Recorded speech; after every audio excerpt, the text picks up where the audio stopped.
At Heinrich Wagner Sinto, we don't manufacture electric motors, but we do produce fully automatic molding equipment, which amongst other things is used to manufacture finned housings for electric motors. In this film, we'd like to show you one of our molding plants actually in production. The production line consists of the following units: molding machines with pattern changeover system, core setting line and parallel cope line with cover system, a casting line for cast iron, cooling lines,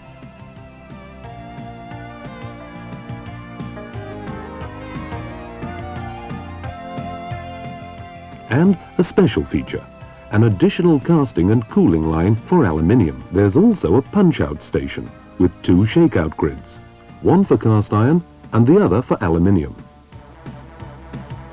But let's get down to business. Our customer here is EMG in Bavaria, a foundry for ferrous and non-ferrous metal and a member of the Flender Group. But for the practical foundry, high-tech is the order of the day.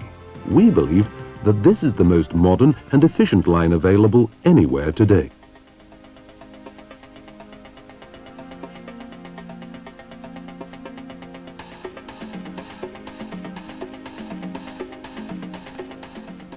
Let's start our presentation of this technology of the future at the pattern changeover station.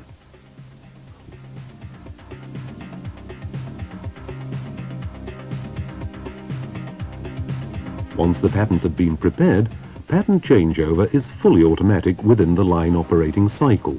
All the operators need do is assemble the patterns.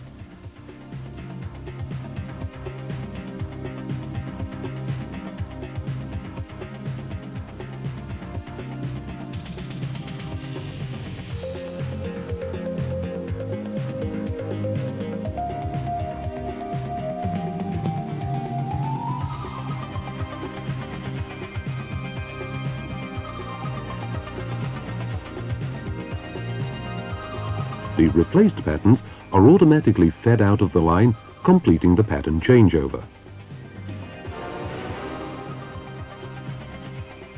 Let's look at the production sequence again.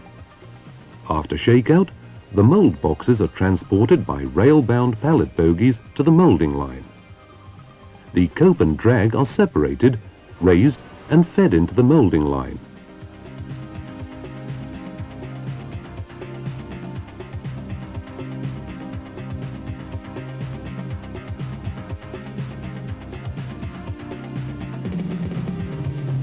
The empty pallet bogies are cleaned of any residual sand in the idle section of the conveyor track and are then ready for the new molds.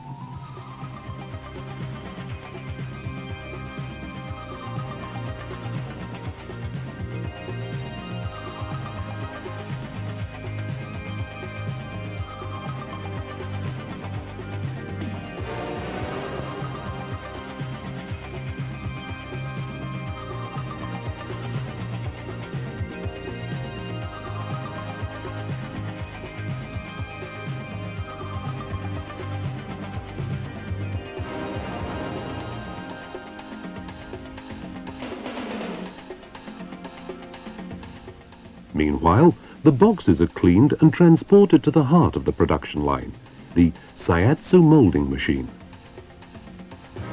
The pattern is lifted, forming the bottom of the mold space during filling and compacting of the sand. We'll show you the Seiatsu airflow molding process in detail.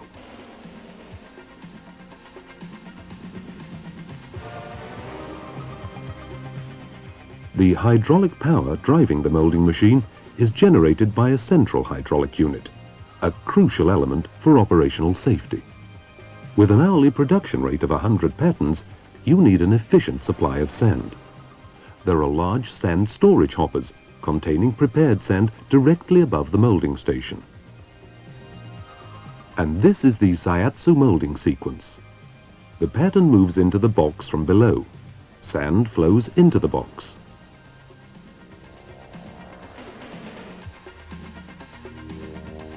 A strong airflow produces the initial compaction.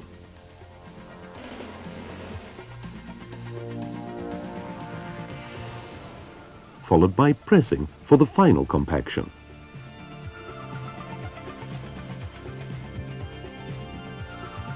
The pattern is lowered and the moulding process is complete.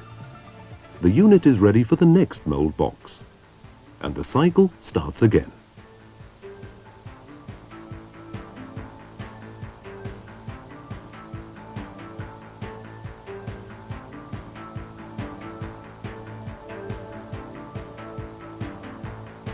This unique process is economical, cutting down dramatically on moulding costs, wear and sand consumption. And it has an outstanding compaction effect too. The results speak for themselves.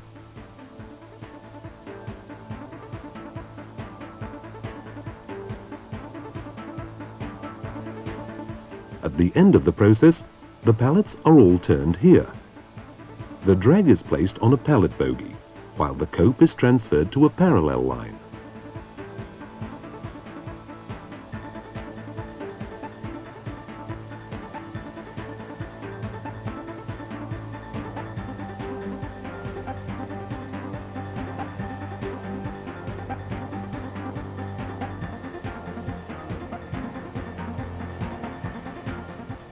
The required cores are placed in the mould boxes in the core setting line at the appropriate point in the production cycle. This is one of the few manual procedures in the entire production process.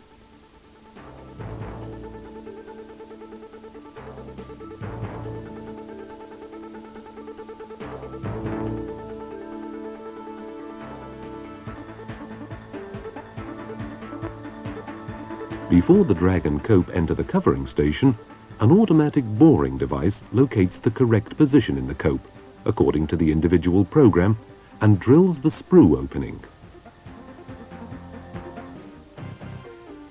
The cope is then turned back.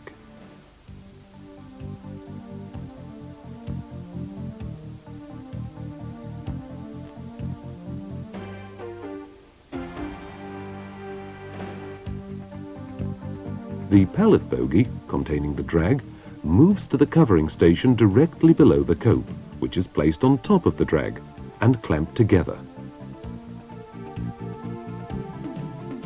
And now onto the casting section. There's a total of 210 boxes in circulation in the production line, including 35 very high boxes for larger motor housings. As you can see, both shallow and tall mould boxes can be combined into a single production sequence. Here, grey iron is cast, and aluminium can be cast at the same time on the opposite side of the plant, parallel to this casting section. But we'll come back to that a little later.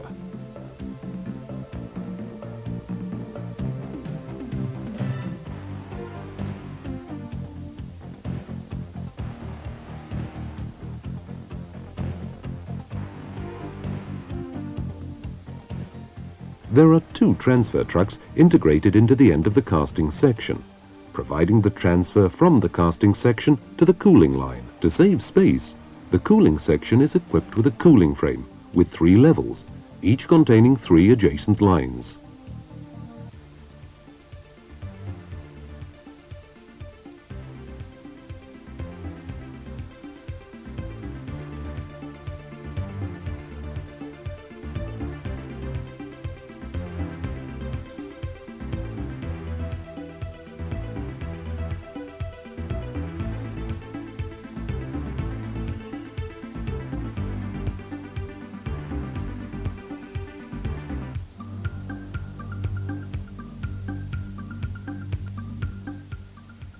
There are 2 lifts and conveyors at the end faces of the lines to distribute and collect the moulds.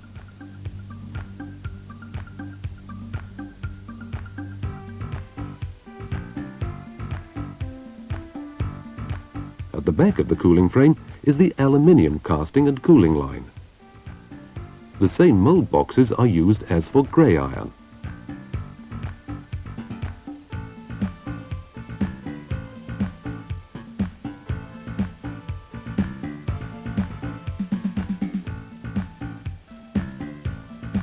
All cooling sections end here, at the head of the line.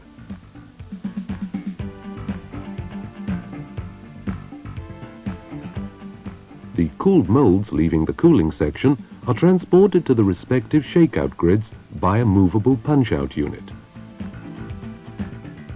The pellet bogie stays on the lift during the punch-out process. A punch-out device ejects the molded part and the molding sand down onto one of the shakeout grids.